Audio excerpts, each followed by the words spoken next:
Le prix Nobel de chimie 2018 a été attribué à 3 chercheurs.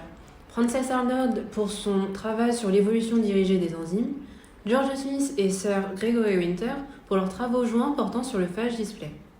Frances Arnold est une chercheuse en biochimie américaine, diplômée en génie mécanique, ingénierie et technologie spatiale.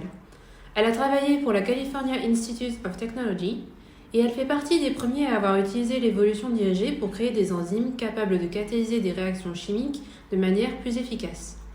George Smith est lui aussi un biochimiste américain, diplômé d'un doctorat en bactériologie et immunologie. Il a mené des recherches principalement sur les peptides et la diversité des anticorps. Enfin, Sir Gregory Winter est un biochimiste britannique, pionnier dans l'étude des anticorps monoclonaux. Il a réussi à contourner le problème de la réponse immunitaire contre les anticorps monoclonaux produits en phase expérimentale en les humanisant. On va commencer par vous présenter le phage display. Il s'agit d'une technique permettant de sélectionner des protéines ou des ligands interagissant avec une cible d'intérêt au sein d'une bibliothèque. Le phage utilisé pour cette technique est le phage filamenteux M13. Le fonctionnement est le suivant. On possède un pool de phages qui contiennent chacun un phagemide. Il s'agit d'un vecteur d'ADN présentant une séquence nucléotidique codant une protéine, et chaque phage expose à sa surface la protéine codée par cette séquence. Parmi ce pool, chaque phage exprime donc une protéine différente. On incube ces phages sur une surface recouverte de la protéine cible. Les protéines exposées sur les phages qui peuvent interagir avec la protéine cible viennent se fixer dessus et les autres restent en suspension. On élimine les phages non fixés et on amplifie les phages qui se sont fixés dans des bactéries, puis on incube ce pool de phages amplifiés sur la surface d'antigènes ou de protéines cibles et on réalise ainsi plusieurs cycles.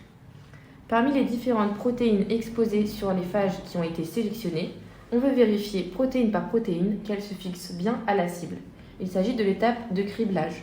On réalise pour cela un phage ELISA. On a une plaque avec plusieurs puits et dans chaque puits, il y a la protéine cible. Dans chaque puits, on incube un phage et on ajoute un anticorps dirigé contre le phage, souvent dirigé contre une protéine majeure de la capside. Cet anticorps est couplé à une enzyme et on ajoute également le substrat de cette enzyme. Si les phages sont liés à la protéine cible et à l'anticorps antiphage, la réaction catalysée par l'enzyme de l'anticorps induit un changement de couleur du substrat. On peut alors identifier précisément quelle protéine interagit avec la protéine cible. Ensuite, il ne reste plus qu'à isoler le phagemide qui code pour cette protéine. Le phagemide peut être introduit dans une bactérie qui va alors produire la protéine sélectionnée. La technique du phage display est utilisée dans le domaine de l'ingénierie des protéines et dans la reconnaissance protéines-ligands. Cela en fait donc un outil intéressant en thérapie. En effet, cette technique permet la production d'anticorps humains et non de souris ou d'autres animaux, comme c'est le cas de nombreuses techniques, comme par exemple la technique des hybridos. Cette technique permet de découvrir les différentes interactions entre protéines-ligands. Cela permet donc de comprendre le mécanisme de différentes maladies et de trouver des inhibiteurs d'enzymes ou encore agonistes qui permettraient la création de nouveaux vaccins ou de nouveaux médicaments. À l'aide du phage display, l'adalimumab a été créé. Il s'agit d'un anticorps monoclonal capable de reconnaître et neutraliser le facteur TNF-alpha, une molécule pro-inflammatoire. Il est actuellement prescrit dans le cas de nombreuses maladies inflammatoires, comme le psoriasis, la maladie de Crohn ou encore la polyarthrite. Récemment, cette technique a aussi permis la fabrication d'anticorps monoclonaux dirigés contre la protéine Spike du SARS-CoV-2, indispensable à la fusion entre le virus et ses cellules cibles. Le phage display peut aussi être utilisé pour caractériser les antigènes d'une tumeur. Mais il y a certaines limites. Par exemple, les anticorps peuvent ne pas s'hybrider correctement in vivo, ou encore la récupération et la purification peuvent permettre la perte de certains clones pertinents. Parlons maintenant de l'autre moitié du prix Nobel 2018, attribué à Frances Arnold pour ses travaux sur l'évolution dirigée des enzymes. Ce concept est proche du principe d'évolution naturelle. Dans la nature, les individus d'une espèce subissent des mutations dans leurs gènes qui peuvent changer leurs caractéristiques de manière aléatoire. Certaines mutations peuvent avantager ou désavantager les individus par rapport à leur environnement, et ceux qui sont avantagés auront plus de chances de survivre et se reproduire. Ce phénomène s'appelle la sélection naturelle. Frances Arnold et ses pairs ont entrepris de s'inspirer de ce concept naturel pour l'appliquer à des enzymes, avec pour principale différence que cette fois la pression de sélection est provoquée artificiellement et non pas par l'environnement. Les mutations aléatoires sont provoquées sur le gène codant pour une enzyme particulière, et ce qu'on appelle une bibliothèque de mutants est formée avec plusieurs versions de ce gène de départ qui ont subi des mutations.